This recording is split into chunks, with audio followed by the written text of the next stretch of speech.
Thanks for staying with us. All right, Green Lexington works to preserve, protect, and enhance Lexington's environment through education. And now that summer is just about in full swing, I think 10 days away, Can't wait. you may be tending your lawn. So Jennifer is here to give us some tips on how to make the most of it. Thank you so much for being here. Thank you for having me. We appreciate it. All right, let's talk about lawn care. You either love it or you hate it, but you have to do it. Yes. How can we be environmentally friendly while we're taking care of our lawns?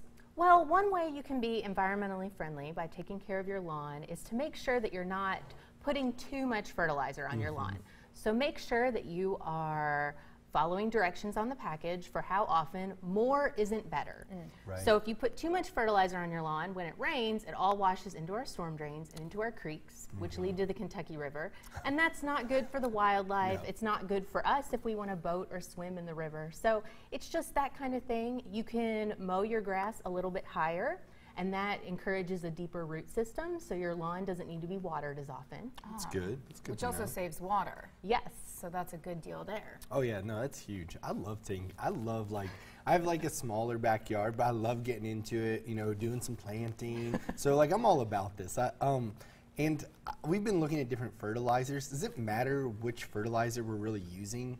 It does. Okay. You want, in addition to following the instructions on the Right. package, of course, you want to choose a fertilizer with no phosphorus. Oh, okay. And that would be a fertilizer with a 0 in the middle. So you have 3 numbers on your fertilizer, and there's a 0 in the middle. That means no phosphorus. And the reason is because central Kentucky soils have plenty of phosphorus. Right. So you don't need to add more because it really just runs off of your lawn. And phosphorus isn't very good for our water quality. It can reduce oxygen levels in the water, which isn't good for the plants or the animals. So your lawn doesn't need it, our creeks don't need it, so pick fertilizer with no phosphorus. I love that I was like, right. Like I knew that, which I didn't. Okay, so it's like, oh, of course.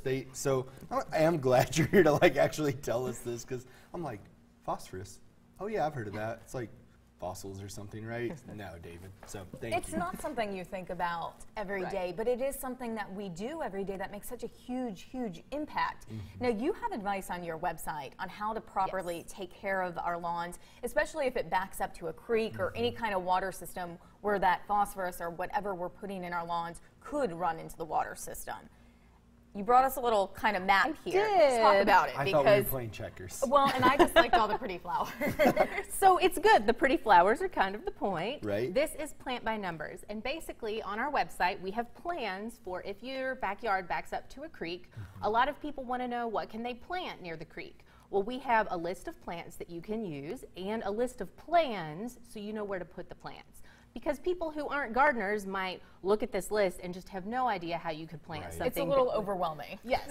They wouldn't know. Just a little overwhelming. They wouldn't know where to put it, what would look nice. So we have these plans for you, and you can pick. I didn't fill in all of it, but like you can have your big number 8 bush in the middle, and there's a couple to choose from. And then you can see the numbers along the edge, so you'd look for a plant that's in a 1, and you'd say, oh, well, I really like the looks of this one. And you pick out 8 of them and you plant them there, and you just, so you can go to a nursery with a list of plants. I need 8 of this kind and 2 of this kind, and then it just takes all of the guesswork out of it. Sure. And go ahead. Nope. Well, I was just going to say, I think it's cool because one thing I didn't really understand or realize was what plants need sunlight, what plants can do well in shade. And this is neat because you've actually got it lined up, so it's like, well, these are going to be really good for, you know, a shady area or a bright sunny area, because I'm just like, well, that's pretty. I'll take that, and then I put it in the ground and it dies. So Right. So we do, and our plans are for full and partial, and full shade, partial shade, and then sunny. And then the other thing is that all of our plants are native to this region, so they promote a deeper root system, which helps with the runoff from your lawn. So if you are using fertilizer, it helps keep that fertilizer from getting to the creeks. Okay. That's what I was going to ask you, if these plants are specifically picked for any reason to help our water supply and help that natural cycle of things going. Yes, because not every plant, and even plants that you can buy at the store, some of them aren't really made for our environment very well. So they're from other places, and these plants are chosen because they are best for planting in central Kentucky. Very, very cool. And during the summer. Well, yes. For me. Things For me. change, I'm yeah. like, oh, I'll take that one. It's not going to teach you how to keep them alive, though. Our gardeners are help. Where's my green thumb?